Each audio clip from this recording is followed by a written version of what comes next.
নমস্কার বন্ধুরা, কেমন আছেন সবাই? আশা করি সবাই ভালো আছেন, সুস্থ আছেন আর নিরাপদে আছেন। আমিও আছি মোটামুটি। প্রতিদিনের মতন আজকেও চলে আসলাম নতুন একটা রেসিপি সঙ্গে নিয়ে। আজকে বানাবো শাকের রেসিপি, ভীষণ মজার। সবাই তো খেয়ে থাকে পুঁই শাক কিংবা পাট শাক। হয়তো পাট শাক রান্না করেন কিংবা পুঁই শাক, কিন্তু আজকে আমি যে রেসিপিটা বানাবো সেই রেসিপির মধ্যে থাকবে পাট শাক আর পুঁই শাক একসাথে। কখনো কি খেয়েছেন কয়েক রকম শাক একসাথে রান্না করে? যদি না খেয়ে থাকেন তাহলে আজকের এই রেসিপি আপনার জন্য। ভীষণ মজার, ভীষণ সুস্বাদু, ছোট থেকে বড় সবাই চেয়ে খাবে। তাই এখানে নিয়েছি কিছুটা পরিমাণ পাট শাক আর সঙ্গে পুঁই শাক। এই শাক বাড়ি থেকে আনা হয়েছে। আমার ভাসুর আসছিলেন আজ, আসার সময় নিয়ে এসেছেন। দেখুন বন্ধুরা, কতই না সুন্দর এই শাকগুলো, একদম তাজা। প্রথমে আমি এই শাক কেটে ধুয়ে পরিষ্কার করে তারপর ফিরে আসবো আপনাদের মাঝে। ততক্ষণ বন্ধুরা আপনারা আমার সঙ্গে থাকুন।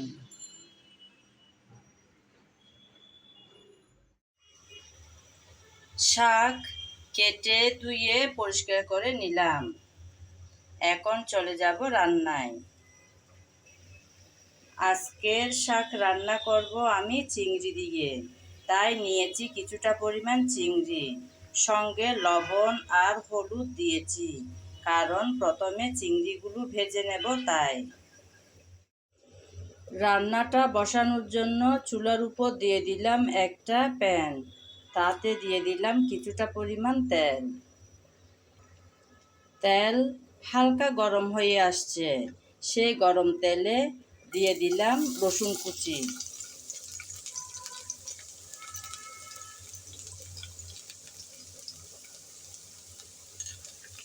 তারপর পেঁয়াজ কুচি,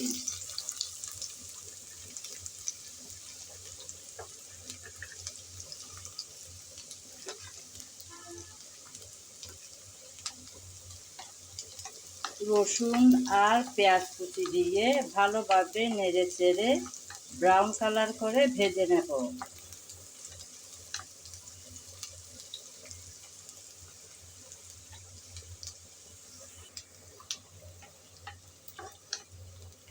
কিছুক্ষণ নেড়ে চেড়ে পেঁয়াজ আর রসুন ভেজে নিলাম। এখন দিয়ে দেব চিংড়ি।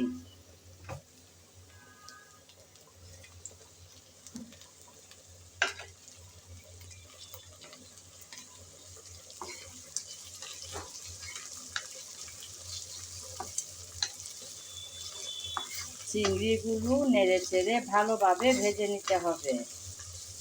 আমি তো রসুন আর পেঁয়াজের সাথেই চিংড়ি ভেজে নিচ্ছি, যাতে সময়টা কম লাগে আর গ্যাসেরও হবে সাশ্রয়। আপনাদের যদি এভাবে ভালো না লাগে তাহলে শুরুতেই তেল বসিয়ে চিংড়ি ভেজে তুলে নিতে পারেন।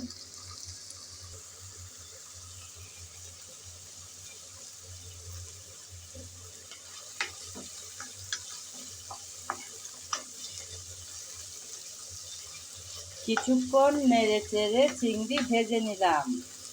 এর চেয়ে আর বেশি কড়া করে ভাজবো না, তাহলে কিন্তু চিংড়ি শক্ত শক্ত টাইপের হয়ে আসে।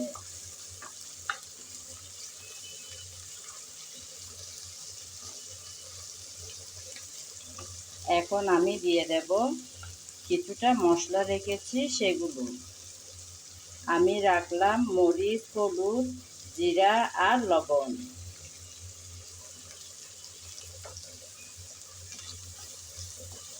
এই মশলা দিয়ে চিংড়ি আবারও একটু ভেজে নিলাম।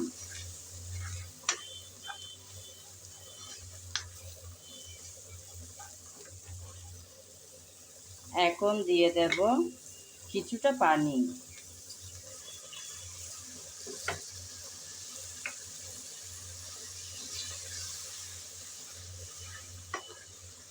মশলা যাতে পুড়ে না যায় সামান্য পানি দিয়ে দিলাম। এখন এই পানিটুকু দিয়ে নেড়েচেড়ে ভালোভাবে মশলা কষিয়ে নিতে হবে। তার সাথে চিংড়িটাও ভালোভাবে কষানো হয়ে যাবে।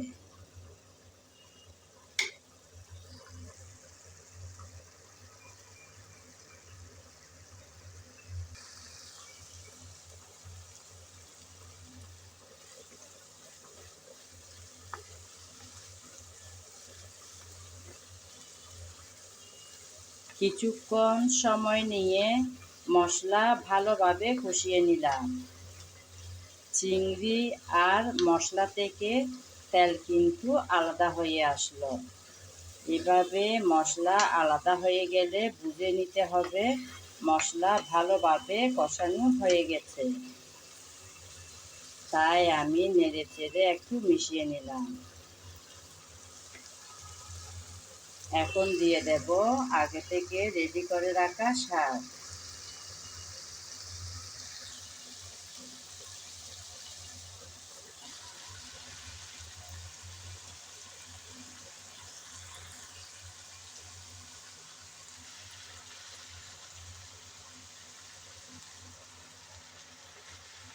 শাকগুলো সব দিয়ে দিলাম। এখন নেড়েচেড়ে ভালোভাবে মিশিয়ে নেব।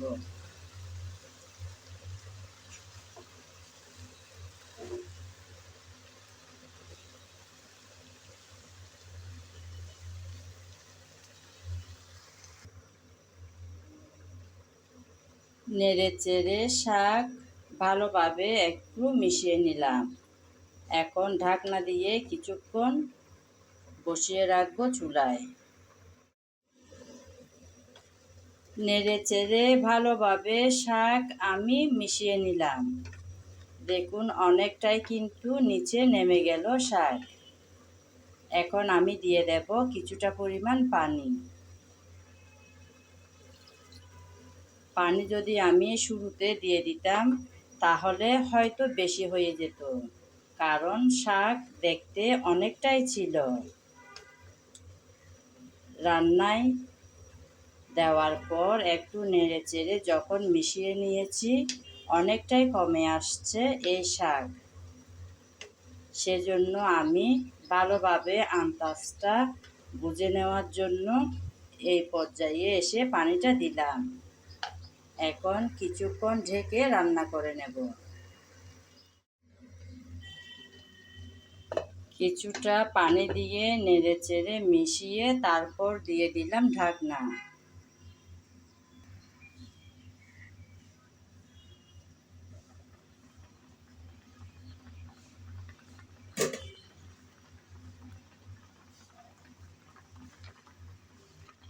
কিছুটা পানি দিয়ে, অর্থাৎ আমি 1 কাপ পরিমাণ পানি দিয়েছিলাম।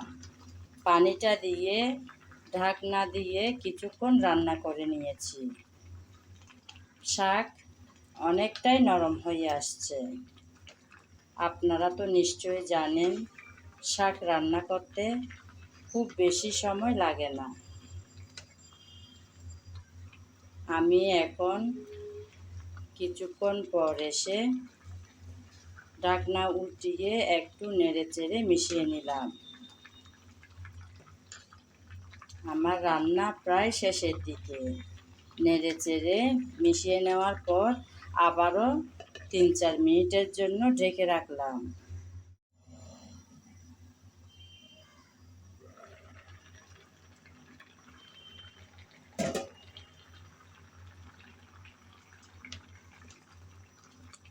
কিছুক্ষণ পর আবারও চলে আসলাম বন্ধুরা, একটু ঢাকনা উল্টিয়ে মিশিয়ে নেব বলে।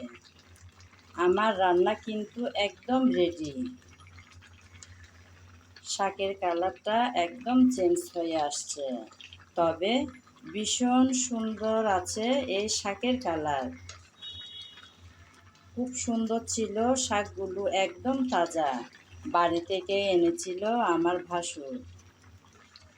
এরকম কয়েক ধরনের শাক একসাথে মিশিয়ে রান্না করলে দারুণ হয় খেতে। তাই আমিও আজকে রান্না করে নিলাম। যদি আপনারা কোনো সময় এভাবে না করে থাকেন, তাহলে আমার রেসিপিটা ফলো করে একবার ট্রাই করে দেখতে পারেন বন্ধুরা। সত্যি বলছি, ভীষণ মজার হয় এভাবে মিশানো শাক রান্না করলে। একদম রেডি হয়ে গেল। আমি দিয়েছিলাম 1 কাপ পরিমাণ পানি, কিন্তু শাক ধুয়ে সঙ্গে সঙ্গে রান্নায় বসিয়ে দিলাম বলে অনেকটা পানি বের হয়ে গেল। তাতে কোনো সমস্যা নেই। চুলা থেকে নামানোর পর আর একটু টেনে আসবে এই ঝোল। চাইলে আপনারা এই শাকের রান্নার মধ্যে ডালও দিতে পারেন। বিভিন্ন ধরনের ডাল থাকে, মসুর ডাল, চনার ডাল, যার যেটা ভালো লাগে। তাও ভীষণ ভালো হবে খেতে। একদম রেডি হয়ে গেল বন্ধুরা আজকের এই শাকের রান্না। এতক্ষণ যাবৎ যারা আমার সঙ্গে ছিলেন, আমার ভিডিও জুড়ে ছিলেন, তাদেরকে জানাই অসংখ্য অসংখ্য ভালোবাসা। আগামী ভিডিও দেখার আমন্ত্রণ জানিয়ে আজ এখানেই বিদায় নিলাম। সবাই ভালো থাকবেন, সুস্থ থাকবেন আর নিরাপদে থাকবেন।